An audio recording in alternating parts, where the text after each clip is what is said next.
পাবলে না পাৰ হেনে পা হু হু কৈ বলিছে বতা আহাৰে পানচু গৈ আছে নৈ মুখী বা যুঁজৰ বথা পা নতুতে যেন বুকুৰে সাঁথৰ হলেও হয়তো আছে কৰবা নেদেখা নদীৰ ঘাট নেদেখা নদীৰ ঘাট নেদেখা নদীৰ ঘাট।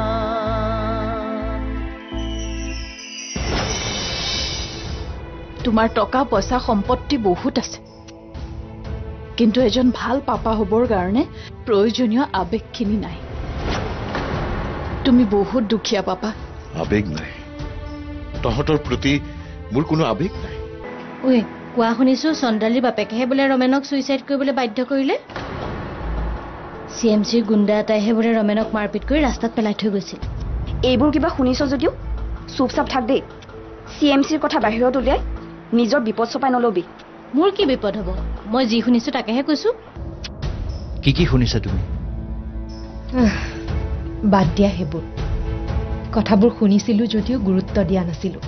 ভাবিছিলো মানুহেতো বিভিন্ন কথা ক'ব পাৰে। জীৱনৰ কোন কেঁকুৰিত কি হেৰাল, কৰ আশা ক'ত লুকাল।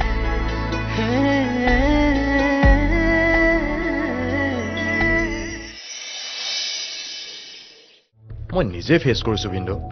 মানুহজনে চলিহাৰ ওপৰত কেছ দিবৰ বাবে আপোনাক বিচাৰি আহিছিল। শুনা পৰম, এনেকুৱাটো হ'ব পাৰে যে অপৰাধটো কৰিছে কোনোবা বেলেগ মানুহে, কিন্তু তেওঁ চলিহাই কৰা বুলি ভাবিছে।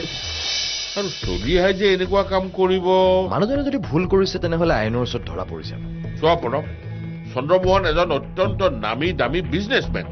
তেওঁ যথেষ্ট সা সম্পত্তি আছে।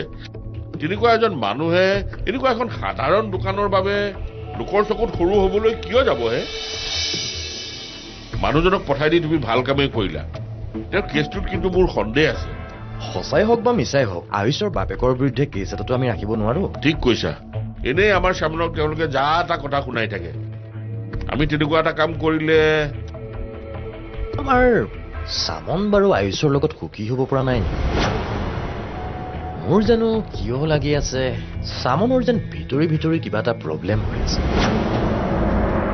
প্ৰব্লেম হ'ব লগা একো নাই আয়ুষ। মই মোৰ নিজৰ ভাৱটো তোমাৰ আগত কৈ কিবা এটা প্ৰব্লেম ক্ৰিয়েট কৰিব বিচৰা নাই।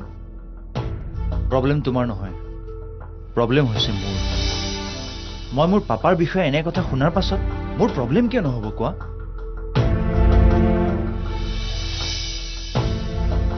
মই কেতিয়াও নাভাবো পাপা এনেকুৱা এজন মানুহ। আৰু যদি তেওঁ ভাল মানুহে হয়, তেওঁৰ কথা মানুহে বেয়াকৈ কিয় উলিয়ায়? কাৰোবাৰ বিষয়ে কিবা এটা কথা ওলাবৰ বাবে কাৰণ এটা নিশ্চয় থাকিব। পাপাই কাৰোবাৰ কিবা অপকাৰ কৰাটো মই শুনা নাই। যেতিয়াৰ পৰা ভালকৈ বুজি পোৱা হৈছো, দেখি আছো পাপাই মানুহক সহায় কৰে। পাপাৰ সহায় পাবৰ কাৰণে আমাৰ ঘৰলৈ, পাপাৰ অফিচলৈ কিমান মানুহ আহে।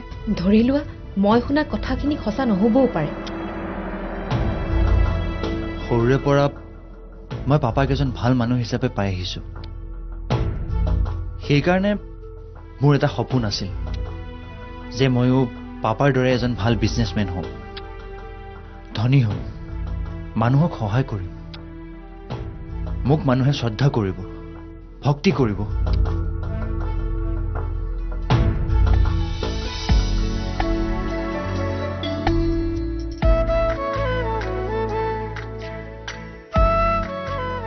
মই আহি তোমাৰ ওচৰত চব খেলি মেলি কৰি দিলো ন আয়ুষ। চব গণ্ডগোলৰ কাৰণ মই। কি কৰিম কোৱা? মোৰ মনলৈ যিটো আহে সেইটো মই লুকুৱাই ৰাখিব নোৱাৰো। বিশেষকৈ তোমাৰ আগত মই লুকুৱাই ৰাখিব নোৱাৰো। প্ৰথমে কথাবোৰ নকওঁ বুলি ভাবো, পাছত ওলাই যায়। মোৰ এনেকুৱা লাগে কথাবোৰ তোমাৰ পৰা লুকাই ৰাখিলে যেন মোৰ পাপ হ'ব।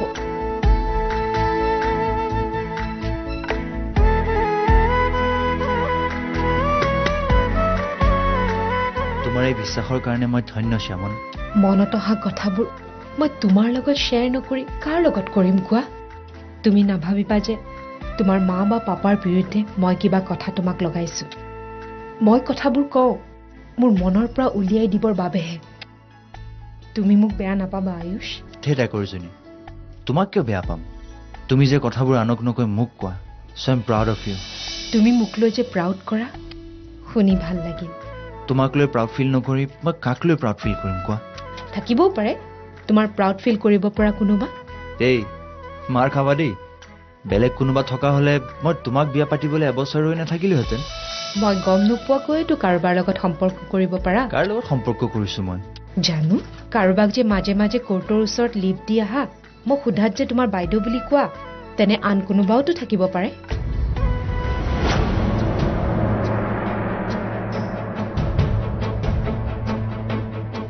কি হ'ল?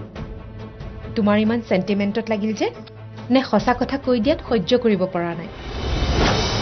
কিছুমান মিছা সন্দেহ কৰি মোৰ পবিত্ৰ সম্পৰ্কবোৰ অপবিত্ৰ নকৰিবা, মই বেয়া পাওঁ।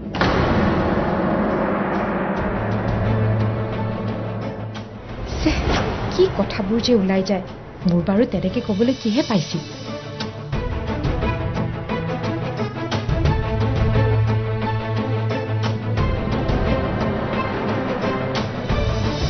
আয়ুষ, মা আজি কামলৈ নাযাওঁ?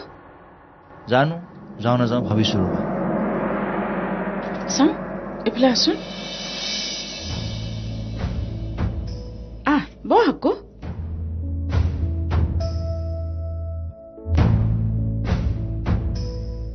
কোৱা।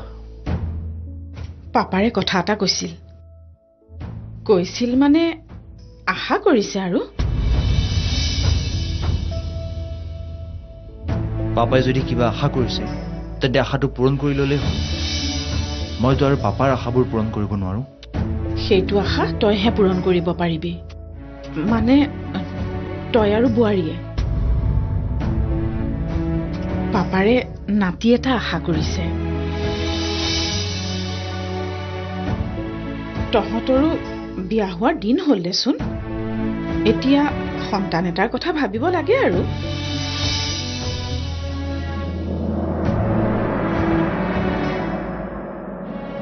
তই একো নকলি যে?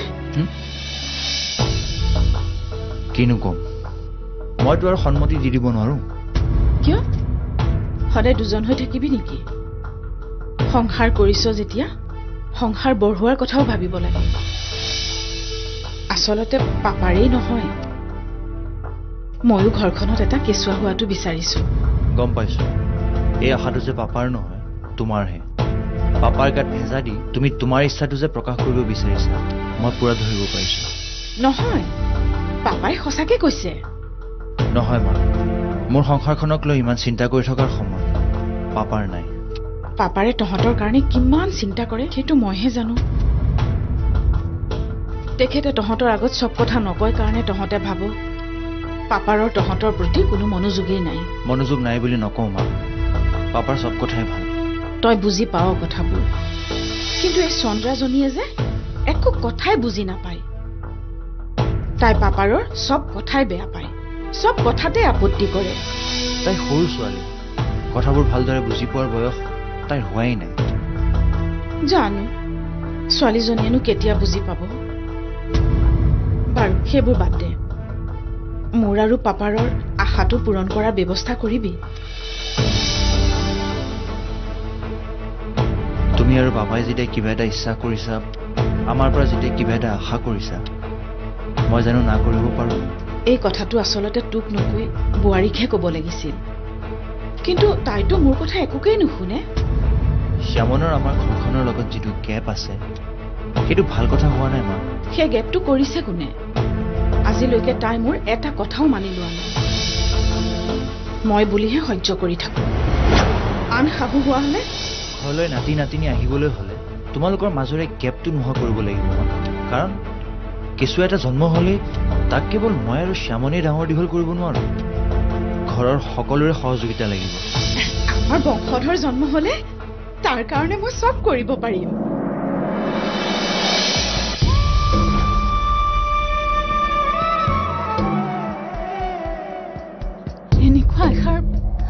আশাকৰ বাণী শুনিবলৈ জীৱনত কিমান আশা কৰি থাকো আজি প্ৰথমবাৰৰ কাৰণে কোনোবাই এনেকে আশ্বাস দিছে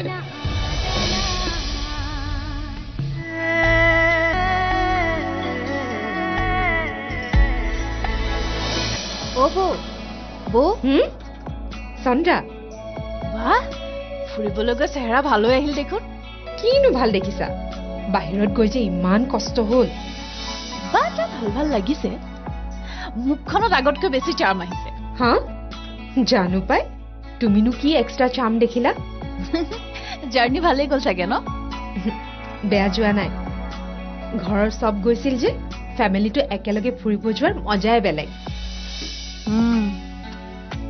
আমাৰে ভাগ্যত সেইবোৰ মজা নাই আৰু মই তাত আয়ুষক এবাৰ কৈছিলো জানা চন্দ্ৰাক লৈ অহা হলে ভাল আছিল মই আৰু তোমালোকৰ লগত কাবাব মে হাড্ডি হ'বলৈ যামনে একো হাৰ্ডি নোহোৱা যোৱা আমি কিবা হানিমুন কৰিবলৈ গৈছিলো নেকি ফেমিলি টৰতহে গৈছিলো বাৰু কোৱা বাকী তোমাৰ খা খবৰ কেনে আছে কোৱা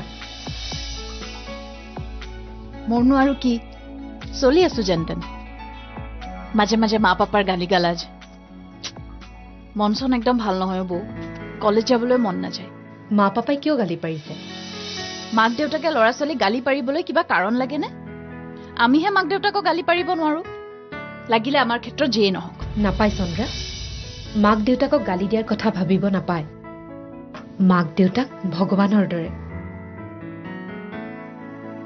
মোৰ ভগৱানে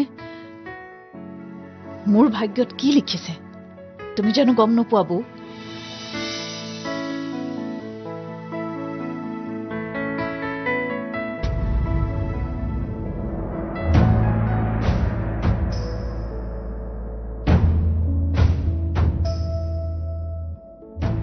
হৈ যোৱা কথাবোৰ পাহৰি যোৱা চন্দ্ৰা জীৱনটো নতুনকৈ আৰম্ভ কৰা তোমাৰ কথাৰ সুৰবোৰ দেখোন পাপাৰ নিচিনাই হৈছে সেইদিনা পাপায়ো মোক তেনেকৈয়ে কৈছিল কিবা এটা ভুল বুজাবুজিত অঘটন এটা ঘটি গ'ল তাকে লৈ তোৰ নিজৰ কাম কাজ পঢ়া শুনাবোৰ এৰি দিলে হ'ব জানো সময় কাৰো বাবে ৰৈ নাথাকে চন্দ্ৰা এদিনটো ময়ো মৰি যাম সেই বুলি তোৰ জীৱনটো একে ঠাইতে ৰৈ থাকিবনে তই নিজৰ কামবিলাক নকৰিবিনে সেইদিনা পাপায়ো মোক তেনেকৈয়ে কৈছিল চিন্তা নকৰিবা মোৰ কথাৰ সুৰবোৰ পাপাৰ দৰে হলেও মই পাপাৰ দৰে তোমাৰ মনত আঘাত দিয়া কাম নকৰো মই মাত্ৰ তোমাৰ ভালৰ কাৰণেহে কৈছো সমাধান নোহোৱা কিছুমান কথাক লৈ অশান্তিত জীয়াই থকাতকৈ হৈ যোৱা কথাবোৰ পাহৰি শান্তিৰে উশাহ লোৱাই ভাল শান্তিৰে উশাহ ল'বলৈ মোৰ চৌপাশৰ বতাহবোৰেই দেখোন প্ৰদূষিত হৈছে বৌ সেই বেয়া বতাহবোৰ উশাহত বুকুলৈ টানিলে কলিজাত আঘাত পাওঁ দেখোন তোমাৰ লগত মই আছো চন্দ্ৰা তুমি মোক তোমাৰ প্ৰদূষণ নিবাৰক যন্ত্ৰ বুলি ভাবিলো তোমাৰ চাৰিওফালৰ প্ৰদূষিত বতাহবোৰ মোৰ জৰিয়তে ফিল্টাৰ কৰি তুমি দীঘলকৈ উশাহ ল'ব পাৰিবা ডোন্ট ৱৰি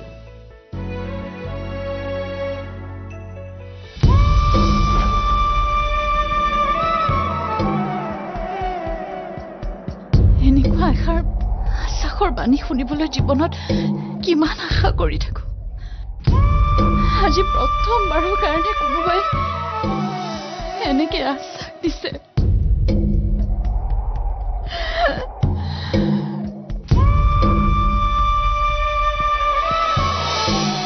কেছটো লৈ ল'বলৈ কোৱা তুমি নকৰিলে ময়ে কৰিব পাৰিম জেনুইনিটি চাই যি পাব লাগে মাটি দোকান তাক ঘূৰাই দিব পৰা হ'ব কেছটো দেখাত সাধাৰণ হলেও আমি সেইটো কেছ ল'ব নোৱাৰিম কাৰণ সেই অকুপাই কৰিব খোজা মানুহজন হ'ল আমাৰ বিয়ৈ চন্দ্ৰমোহন চলিহা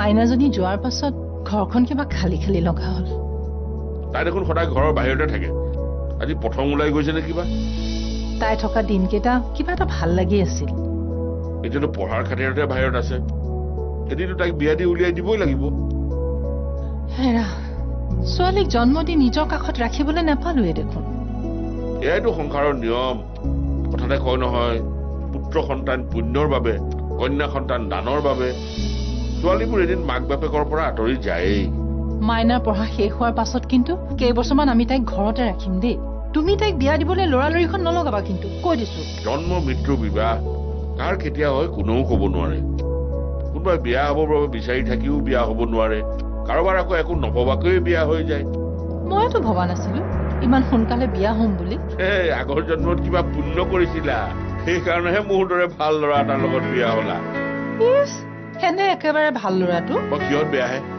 কোৱাচোন কোৱা মই কিহত বেয়া আজিলৈকে মই তোমাক টানকে কথা এষাৰ কৈ পোৱা নাই ভাত কাপোৰৰ অভাৱ পাবলৈ দিয়া নাই মনৰ কোনো ইচ্ছা পূৰণ নকৰাকৈ থকা নাই তেন্তে কিহত বেয়া হলো মই দস্তুৰমত ভাল ল'ৰা মইতো হয় তোমাৰ বিয়ৈ নিচিনাকে বেকাৰ আশ্ৰয়ে ধন ঘটা নাই সেইজনৰ কথা নকবা দেই সেই ঘটনাটোৰ পৰা মানুহজনৰ প্ৰতি কিবা ভাল ভাৱ নোহোৱা হ'ল মই তোমাক এটা কথা কোৱাই নাই নহয় আমি বাহিৰত থাকোতে প্ৰণৱৰ ওচৰলৈ এজন মানুহ আহিছিল মানুহজনৰ ল'ৰাটোৰ এখন সৰু দোকান আছিল এতিয়া সেই সৰু দোকানখন আৰু মাটিখিনি চহৰৰ এজন প্ৰখ্যাত ব্যৱসায়ীয়ে বোলে অকুপাই কৰিব বিচাৰিছে কেছটো লৈ ল'বলৈ কোৱা তুমি নকৰিলে ময়ে কৰিব পাৰিম জেনুইনিটি চাই যি পাব লাগে মাটি দোকান তাক ঘূৰাই দিব পৰা হ'ব কেছটো দেখাত সাধাৰণ হলেও আমি সেইটো কেছ ল'ব নোৱাৰিম কাৰণ সেই অকুপাই কৰিব খোজা মানুহজন হ'ল আমাৰ বিয়ৈ চন্দ্ৰমোহন চলিহা নামটো শুনাৰ লগে লগে তোমাৰ উকিলি হোৱা ফুচকৈ নাইকিয়া হৈ গ'ল নে মই যি সন্দেহ কৰিছো সেইটোৱে সঁচা কি সন্দেহ কৰিছা তুমি এই চন্দ্ৰমোহন মানুহটো বাহিৰত দেখাৰ দৰে ইমান চিধা মানুহ নহয় মোৰ ধাৰণা সি এটা ডন হয় ডন কি ঠিক সি কিজানি স্মাগলাৰো হয় বিয়ৈ তেনেকে বদনাম নাগাবা কি যে কোকখনত ছোৱালীজনীক তাৰ ঘৰলৈ বিয়া দিলো নহয় আমাৰ কপালত ইয়াকেহে লিখা আছিল বিয়া দিলো যেতিয়াতো উপায় নাই এতিয়া শ্যামনৰ ভালৰ কাৰণে কিছুমান কথা জানিও নজনাৰ দৰে থাকিব লাগিব জীবন